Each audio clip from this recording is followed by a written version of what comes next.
Hello guys, welcome back. This is your lecture number 2। और इस lecture को देखने से पहले आपको लेक्चर नंबर 1 को फिनिश करना होगा।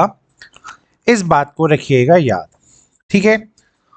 मैं स्टार्ट करने जा रहा हूँ पहला क्वेश्चन आज के लेक्चर का, जो कि क्वेश्चन नंबर 12 है इसी सीरीज का। तो यहाँ पे वो क्या बोलता है आपसे, ए बी सी डी एक ट्रेपीजियम है जिसमें ए बी डी सी के पैरेलल है। तो सबसे पहले तो मैं आपके लिए यहाँ एक ट्रेपीजियम ही बना देता हूँ। लेट्स से ये मैंने आपके लिए ए बी सी डी नाम का एक ट्रेपीजियम बनाया, जहाँ पे इनका अगर मैं नेमिंग करूँ तो ये है A B C and D, और A B is parallel to C D. ठीक है। आगे वो फिर आपसे क्या बोलता है, जो पी एंड क्यू है वो आपके पॉइंट्स हैं साइड ए डी में और बी सी में। तो फिर यहाँ पे एक पॉइंट है आपका P और एक पॉइंट है आपका Q, जो कि AD और BC में है, सच डैट जो आपका PQ है वो आपका पैरेलल है AB के। तो ये क्वेश्चन ने आपको यहाँ गिवन किया हुआ है। तो क्योंकि ये एक ट्रेपीजियम था, जब मैं इसके सॉल्यूशन पे जाऊंगा, क्योंकि ए बी सी डी यहाँ पे एक ट्रेपीजियम था, ये एक ट्रेपीजियम था, तो क्लियरली ए बी तो हमारा पहले ही यहाँ सी डी के पैरेलल था। प्लस उसने एक चीज और यहाँ पे आपको दे दी कि जो आपका पी क्यू है वो भी ए बी के पैरेलल है। तो अगर ए बी सी डी के पैरेलल था, पी क्यू ए बी के पैरेलल है, तो यहाँ से हमें जो आउटकम पता चला वो पता चला ये कि ए बी जो कि सी डी के पैरेलल था, अब ये जो सी डी होगा वो भी हो जाएगा पी क्यू के पैरेलल। ठीक है। तो यहीं से आपने जब देखा इस क्वेश्चन को, अब हम बढ़ते हैं आगे। यहाँ पे पी डी का वैल्यू उसने दिया है 18, उसने बी क्यू का वैल्यू दिया है यहाँ पे 35, और क्यू सी का वैल्यू दिया है उसने 15, और ए डी का वैल्यू वो आपसे पूछ रहा है। तो यहाँ पे एक प्रॉपर्टी होती है बेटा, ध्यान रखना।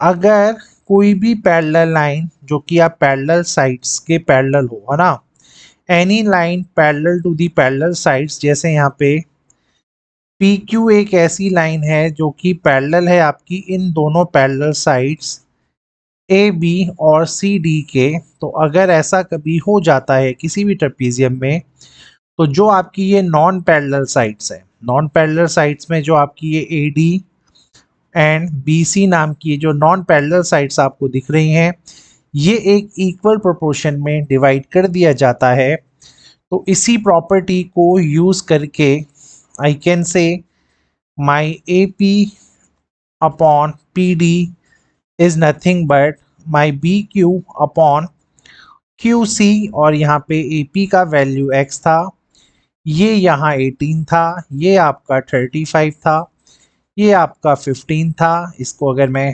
क्रॉस मल्टीप्लाई करूँ तो 18 इधर चला जाएगा, ये वाला 18 यहाँ से हटके, तो ये यहाँ से हटके चला गया इधर। अब बचा भाई कैलकुलेशन, तो 5 की टेबल से ये 7 जाएगा, ये यहाँ 3 जाएगा, इसको फर्दर मैं कैंसिल कर दूँ तो ये 6 हो जाएगा, और आंसर हो जाएगा हमारा 42। ठीक है। So with this way your answer is done. Hopefully समझ में आ गया होगा आपको ये क्वेश्चन। अब हम बढ़ेंगे अगले क्वेश्चन की तरफ आगे। अगला क्वेश्चन बहुत स्पेशल क्वेश्चन है, आराम से इसको पढ़ते हैं। x एक पॉइंट है on the side B C. ठीक है। तो x नाम का ये जो पॉइंट है वो मुझे बी सी पे दिखाई दे रहा है, इसमें कोई चैलेंज नहीं है। मैं इसको थोड़ा सा हाईलाइट कर देता हूँ। x नाम का ये पॉइंट बी सी पे मुझे दिख रहा है, बहुत अच्छी बात है। अब यहाँ पे जो आपका एक्स एम है वो पैरेलल है बी ए के। तो यहाँ पे जो मेरा एक्स एम है, एक्स एम हुआ मेरे पास ये, और ये किसके पैरेलल है, ये पैरेलल है आपके ए बी के। तो उसने ये आपको पहली चीज दे रखी है। दूसरा, उसने आपको जो चीज यहाँ पे बताया है वो बताया है कि जो आपका एक्स एन है, यानी ये जो एक्स एन है आपका, ये आपका पैरेलल है यहाँ पे ए सी के। ठीक है। तो ये सारी कहानी आपको यहाँ पे उसने स्टोरी यहाँ पे क्लियर करी हुई है कि कौन किसके पैरेलल है, तो आपको कोई ट्रबल होना नहीं चाहिए एज सच। ठीक है, और मैं आपको इस फिगर को अगर ढंग से रिलेट करवाऊं तो लेट्स से इसको यार वाइट कर देते हैं थोड़ा सा। ठीक है, चलो। तो अब आपको समझ में आ रहा होगा कि यहाँ कौन किसके पैरेलल यहाँ पे मैंने दिखाया है। अब क्वेश्चन में थोड़ा सा और आगे बढ़ते हैं। क्वेश्चन में उसने आपसे मांगा है जो टी एक्स स्क्वायर है वो टी बी और टी सी के मल्टीप्लिकेशन के बराबर है। अब आप यहाँ नोटिस करिए कि जो आपका ये टी एक्स है ये आपको कहाँ दिख रहा है और कौन से दो ट्राइंगल्स को लेके वो दिखेगा। तो सबसे पहले मैं अगर बोलूँ यहाँ टी एक्स आपको चाहिए, तो टी एक्स जो आपको यहाँ पे दिखने जा रहा है, wait a minute, okay, laptop का बैटरी ऑन कर दिया है मैंने। ओके, सो जो टी एक्स आपको यहाँ दिखेगा, टी एक्स आप देखो तो ये जो ट्राइंगल आपको यहाँ दिख रहा है ये वाला, मैं इसको येलो से हाईलाइट कर देता हूँ। जब आप इस ट्राइंगल को देखोगे तो आपके पास टी एक्स नाम की चीज आएगी और टी एक्स के साथ साथ आप देखो यहाँ पे टी एक्स तो है ही, प्लस टी बी भी आपको इस फिगर में दिख रहा होगा। ठीक है, तो टी एक्स और टी बी दोनों यहाँ पे आ जाएंगे, ये पहला चीज है आपके पास। और दूसरा चीज आप यहाँ देखोगे, दूसरा भी एक ट्राइंगल है, क्योंकि ये आपस में पैरेलल है तो मैं इन्हीं से यहाँ पे स्टार्ट करता हूँ। सॉल्यूशन बहुत आराम से देखिएगा, थोड़ा सा लेंदी हो सकता है बट आपके क्लियर पूरा हो जाएगा। ट्राइंगल टी एक्स एम को मैं सबसे पहले लेता हूं और यहाँ पे आपको पता है अगर मेरा एक्स एम यहाँ पे पैरेलल है मेरे ए बी के, तो क्लियर सी बात है ए बी का ही ये पार्ट है जो मेरा बी एन है, तो ये इसके भी पैरेलल होगा, बिल्कुल पैरेलल होगा सर। तो जब किसी ट्राइंगल में दो लाइन पैरेलल्स होती हैं तो बेसिक प्रोपोर्शनैलिटी थ्योरम के हिसाब से जो आपका यहाँ टी बी होगा, यानी ये जो टी बी है upon B X, T B upon B X ये जो भी है, इसका value T N upon N M के इक्वल आएगा, कोई चैलेंज नहीं है। लेकिन इसको रिजल्ट को यूज करके फायदा क्यों नहीं है, क्योंकि आपका टी बी तो आ गया लेकिन टी एक्स मिसिंग है। तो अब मैं क्या करूँगा, ये जो मेरा बी एक्स मुझे यहाँ दिख रहा है, ठीक है, इसकी जगह मैं यहाँ कुछ लिखूँगा और सेम वे मुझे कहीं ना कहीं ये जो मेरा एम एन है इसकी जगह भी मैं चाहूँ तो कुछ यहाँ लिख सकता हूँ। ठीक है, और नहीं भी लिखेंगे आप तो वो भी चलेगा, क्योंकि मुझे तो बस बी एक्स को रिप्लेस करना है। तो बी एक्स अगर मैं देखूँ तो बी एक्स मेरा यहाँ पे आएगा, अगर मैं यहाँ से टी एक्स में से अगर मैं टी एक्स में से टी बी को माइनस कर दूं, ठीक है, तो मेरा बी एक्स आएगा। तो अगले स्टेप में अगर मैं इसको रेसिप्रोकल भी कर दूं भाई, तो रेसिप्रोकल करूंगा तो टी एक्स माइनस जो ये टी बी यहाँ पे होगा, तो इसको मैं अगर चाहूँ तो क्या लिख सकता हूँ, कुछ ऐसा, इस चीज़ को मैंने रेसिप्रोकल कर दिया, बी एक्स को ऊपर पहुँचाया, वहीं पे ये हो जाएगा एम एन। ठीक है, M N divided by T N. ठीक है, कोई टेंशन नहीं है। अब एक्चुअली अगर आप देखो तो मुझे इस एम एन को भी उस फॉर्म में चेंज करना पड़ेगा, क्योंकि जब मैं इसको अलग अलग करूंगा तो आप देखोगे यहाँ पे T X upon T B बचेगा। ठीक है, माइनस का T B upon T B तो वन बचेगा। अब यहाँ पे अगर उस वन को कैंसिल आउट करने के लिए कोई बचेगा ही नहीं, तो ये वन मेरे पे एक्स्ट्रा बच जाएगा। तो इस वजह से मुझे इस एम एन की जगह भी यहाँ पे क्या लिखना पड़ेगा, टी एम माइनस का टी एन, कोई चैलेंज नहीं है। और जब मैं इसको यहाँ पे फर्दर डिवाइड करवाऊंगा दोनों के साथ, तो ये माइनस वन बचा, माइनस के माइनस वन कैंसिल, और कहीं ना कहीं जो मेरा टी एक्स है अपॉन टी बी जो मेरा होगा वो यहाँ इक्वल आ जाएगा आपके T M upon T N के। ठीक है, अब मैं आपको एक चीज बड़ी इंटरेस्टिंग बताता हूँ। अगर फ्यूचर में अगर आप बीपीटी को यूज नहीं करना चाहते, अगर आप टी एक्स एम को यहाँ दो लाइन पैरेलल दिखा दोगे तो डायरेक्टली आप वैसे भी इस बड़ी साइड का रेशो, इस छोटी साइड का रेशो और इस बड़ी साइड का रेशो अपॉन ये छोटी साइड का रेशो ऑलरेडी दे सकते हो सिमिलैरिटी से, है ना। सिमिलैरिटी हमने पढ़ा है, तब भी आप इसको डायरेक्टली लिख सकते हो। और अगर आप बीपीटी के थ्रू करना चाह रहे हो तो आपको इस स्टेप को करना पड़ेगा। ठीक है, यहाँ तक कोई चैलेंज नहीं होगा। और सिमिलरली, अब एक वर्ड सिमिलरली यूज करिए। सिमिलरली आप यहाँ ये देखो, अब मैं आपके लिए दूसरा ट्राइंगल उठाता हूँ। ये ट्राइंगल तो था मेरा येलो वाला, ठीक है, जहाँ पे ये ए बी का इस एक्स एम के साथ रिलेशन था। अब एक और पैरेलल लाइन है, अब एक और पैरेलल लाइन है, तो यहाँ पे मैं क्या करता हूँ, एक ट्राइंगल और लेता हूँ, क्योंकि क्वेश्चन में मुझे टी सी भी चाहिए और टी सी इसी ट्राइंगल में है। तो एक ट्राइंगल आपने ये पकड़ा, क्योंकि क्वेश्चन में आपको टी सी भी चाहिए।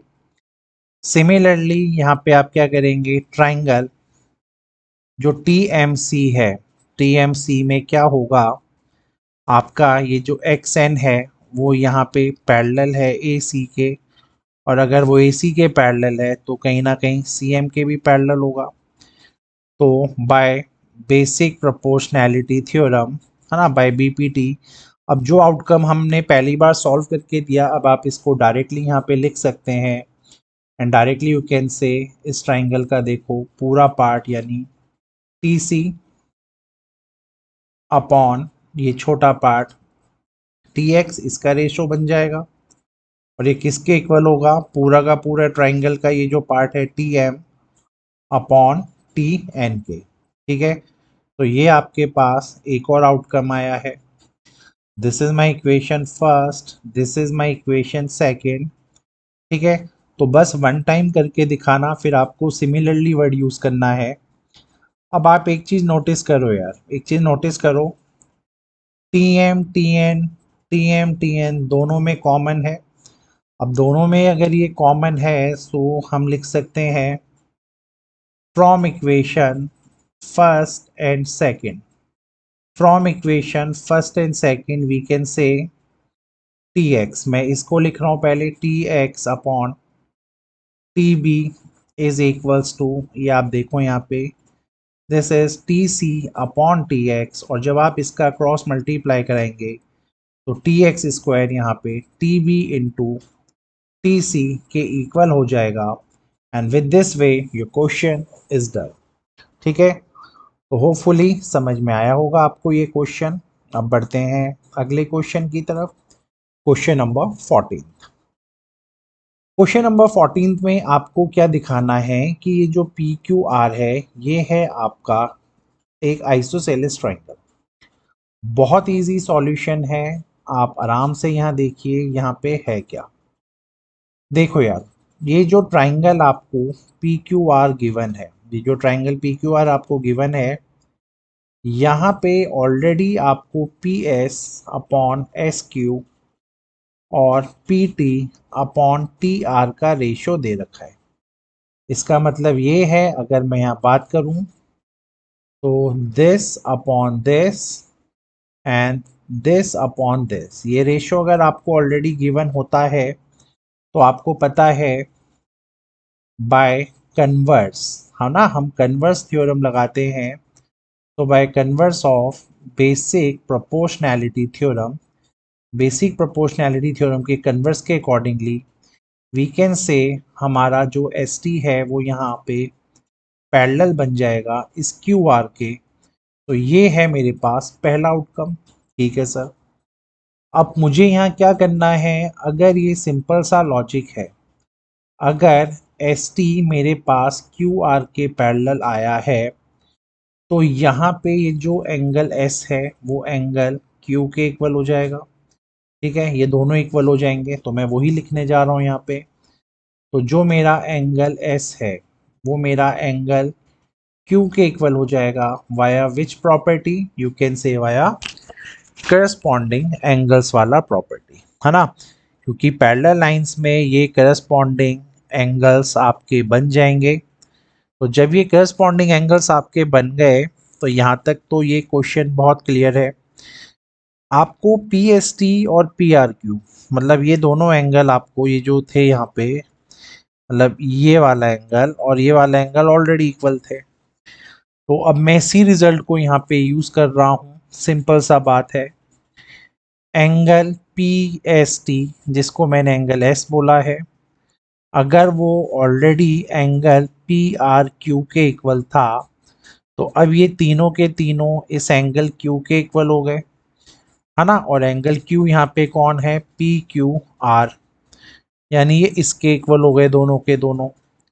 और जब ये दोनों एंगल आपस में इक्वल हो गए तो सिंपल सा बात है, जो आपका पी क्यू है यहाँ पे वो यहाँ पे पी आर के इक्वल हो जाएगा। और इसका रीज़न क्या है, जो इक्वल एंगल्स होते हैं, इक्वल एंगल्स होते हैं जो किसी भी ट्राइंगल के, equals angles of a triangle have equal opposite side, इनकी इक्वल ऑपोजिट साइड्स होती हैं, ये भी आपको पता है। तो जैसे ही ये दोनों आपस में इक्वल हो गए, हम कह सकते हैं कि जो हमारा ट्राइंगल पी क्यू आर है वो यहाँ पे एक आइसोसेलेस ट्राइंगल बन रहा है। So with this way your question is done. Hopefully question number 14 भी समझ में आया होगा। अब चलते हैं हम क्वेश्चन नंबर 15 की तरफ। अब देखो यार, इस क्वेश्चन में भी आपको जो जो पहले गिवन है वो देखते हैं। ए बी सी एक ट्राइंगल है, डी और ई आपके पॉइंट्स हैं ए बी पे, ठीक है जी। सच डैट ए डी, अच्छा आपको ए डी और इस बार बी ई ये आपस में इक्वल बोले हुए हैं। अब इक्वल बोले हैं, पता नहीं क्या यूज होगा। और जो डी पी है, ये जो यहाँ पे डी पी आपको दिख रहा है, ये आपके बी सी के पैरेलल है। तो सबसे पहले मैं इस ट्राइंगल में इसी लॉजिक को यूज करता हूँ। तो ट्राइंगल ए बी सी में अगर हमारा डी पी पैरेलल है बी सी के, है ना, पैरेलल है अगर बी सी के, सो बाय बेसिक प्रोपोर्शनैलिटी थ्योरम, तो बीपीटी के हिसाब से आप क्या करोगे, अभी अभी हमने पढ़ा है यार, A D upon A B आप लिख सकते हो, कोई टेंशन नहीं है। और नहीं भी लिखना है तो भाई आधा आधा लिख के भी कर सकते हो, वो भी कोई टेंशन नहीं है। सो यहाँ पे जो आपका ए डी है अपॉन बी डी जो है रेशो, वो किसके इक्वल आएगा, वो इक्वल आएगा A P upon P C के, ठीक है। यहाँ तक कोई चैलेंज नहीं है। और इसी चीज़ को अगर मैं आपको बताऊं तो आप लिख सकते हो, आपने पिछली बार भी प्रूव किया है, A D upon A B के इक्वल, है ना। सो इसी चीज़ को आप A D upon A B भी लिख सकते हो, और ये ऐसा भी लिख के रखना चाहते हो तो रख सकते हो, कोई टेंशन नहीं है। फिलहाल यहीं छोड़ देते हैं, जरूरत पड़ेगी तो लिख लेंगे। अब चलते हैं ई क्यू और ए सी। अब हैं तो आपके ई क्यू और ये ए सी भी पैरेलल, ठीक है, इसने इसको भी पैरेलल बोला है। तो इसी ट्राइंगल ए बी सी में एक बार फिर से बीपीटी लगाते हैं, क्योंकि जो आपका ई क्यू है वो अगर ए सी के पैरेलल है तो बीपीटी से one more result we can find and that result is, उल्टे में देखते हैं, क्योंकि ये जो ट्राइंगल है आपका, ये जो ट्राइंगल है ये कुछ ऐसा चल रहा है लाइक दिस। तो यहाँ पे ये हो जाएगा आपका B Q upon Q C is equals to B E, है ना, बी ई अपॉन ई ए। तो यहाँ तक बताइए कोई डाउट है अगर आपको। This is your outcome number 1, this is your outcome number 2। यहाँ तक कोई चैलेंज नहीं होना चाहिए किसी भी स्टूडेंट को, किसी भी तरीके का, ठीक है। अब देखते हैं क्या क्या चेंजेस हैं गेम में। अगर आपको ए डी और बी ई सेम दे रखा है, तो इस इक्वेशन में ही मैं अब यहाँ चेंजेस करने जा रहा हूँ और मैं इस बी ई की जगह यहाँ पे लिखने जा रहा हूँ ए डी। ठीक है, तो कोई चैलेंज नहीं होगा कि आपने इस बी ई को ए डी लिख दिया है, ये कोई चैलेंज नहीं होगा भाई। अच्छा जी, अब चलते हैं इस ई ए के पास। अब अगर आप ढंग से देखें, अगर आप ढंग से देखें तो ये आपका जो ई ए है, ये जो ई ए है, ये वाला ई ए है जो, है ना, और ये है आपका बी डी। तो मुझे इस ई ए और इस बी डी को करना है इक्वल। कैसे करूँगा, अब देखते हैं चलिए। सुनने में आया था कि जो आपका ए डी है वो आपका बी ई के इक्वल था। बिल्कुल इक्वल था सर। और अगर मैं इस इक्वल में, अगर मैं इन्हीं दोनों में इस कॉमन पार्ट ईडी को ऐड कर दूं, मतलब ईडी को मैंने यहाँ पे भी ऐड किया और ईडी को अगर मैंने यहाँ पे भी ऐड किया, तो ईडी और एडी मुझे क्या दे देगा, एई दे देगा। बिल्कुल देगा सर। और बीई और ईडी मुझे क्या देगा, बीडी देगा। बिल्कुल सर, यही देगा। तो क्या मैं बीडी और एई की जगह अब यहाँ पे बीडी को भी लिख सकता हूँ वाया दिस रिजल्ट? बिल्कुल लिख सकते हो सर। सो अब from equation number 1 and equation number 2 can I से, है ना, क्योंकि अब तो ये इक्वल ही हो गए भाई। तो अब ये दोनों चीज़ें अगर आपस में इक्वल हो गई तो जो इनके सामने लिखा होता है वो भी आपस में इक्वल हो जाएगा। तो यहाँ से जो आपका A P upon P C है वो किसके इक्वल आ जाएगा, आपके B Q upon Q C के इक्वल आएगा। कोई टेंशन नहीं है, बिल्कुल भी टेंशन नहीं है। चलिए ठीक बात है। तो अब चलते हैं क्वेश्चन के लास्ट गेम में। बिल्कुल, अब जो जो रेशो आपके पास आया है हम उसको थोड़ा सा यहाँ पे हाईलाइट कर देते हैं। चलो जी, हाईलाइट करते हैं सर।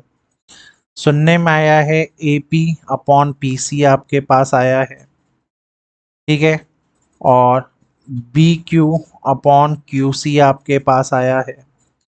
तो अगर मैं इसी ट्राइंगल को यहाँ ढंग से देखूं, इसी ट्राइंगल को, है ना, रिवर्स गियर में देखूं, सो मैं आपके लिए बना भी देता हूँ, नॉट टू वरी, मैं आपको दिखा भी देता हूँ कि मैं कैसे बोल रहा हूँ इसको। अब अगर आप देखो इसी ट्राइंगल में ये चीज आपको, ये दोनों लाइनें पैरेलल दिखानी है और दिस अपॉन दिस का रेशियो इज ऑलरेडी देयर। तो क्या कन्वर्स से ये दोनों भी आपके पैरेलल हो जाएंगे? बिल्कुल सर, कन्वर्स तो लगता ही पैरेलल होने के लिए है। सो इसी ट्राइंगल में अगर आप फिर से ए बी सी को देखोगे तो जब आप यहाँ कन्वर्स लगाएंगे, कन्वर्स लगाओगे जब आप यहाँ पे बेसिक प्रोपोर्शनैलिटी थ्योरम का, तो directly you gas can say कि your P Q is parallel to A B and the reason is क्योंकि ये जो फैक्टर आपके पास ऊपर एक प्रोपोर्शन में जो साइड्स आई हैं, जब वो यहाँ इक्वल हो जाएंगी तो definitely converse of basic proportionality theorem से आप इन्हें भी पैरेलल बोल सकते हैं। ठीक है, अब हम बढ़ेंगे आगे नेक्स्ट क्वेश्चन पे, जो कि आखिरी क्वेश्चन है इस लेक्चर का। दो ट्राइंगल्स हैं आपके पास ए बी सी और डी बी सी, जिनका सेम साइड है, बेस भी सेम है। बिल्कुल सर, बेस भी सेम दिख रहा है। आपको यहाँ पे पी क्यू और ए बी पैरेलल दिया है, पी क्यू और ए बी पैरेलल दिया है, तो भाई ये पी क्यू और ए बी वाले ट्राइंगल को मैं पिक करता हूँ, है ना, क्योंकि इसने इसको पैरेलल बोला है। तो जब मैं इसके सॉल्यूशन पे जाऊंगा तो ये ध्यान रखना, ट्राइंगल ए बी सी, मैं पहले ट्राइंगल ए बी सी को ही ले रहा हूँ, और क्योंकि यहाँ पे पी क्यू और ए बी आपस में पैरेलल हैं, तो जब मैं यहाँ पे बेसिक प्रोपोर्शनैलिटी थ्योरम लगाऊंगा तो सिंपल सा लॉजिक है यार, बहुत ही सिंपल है। C P upon P B और Q C upon A Q का एक रेशियो बनेगा।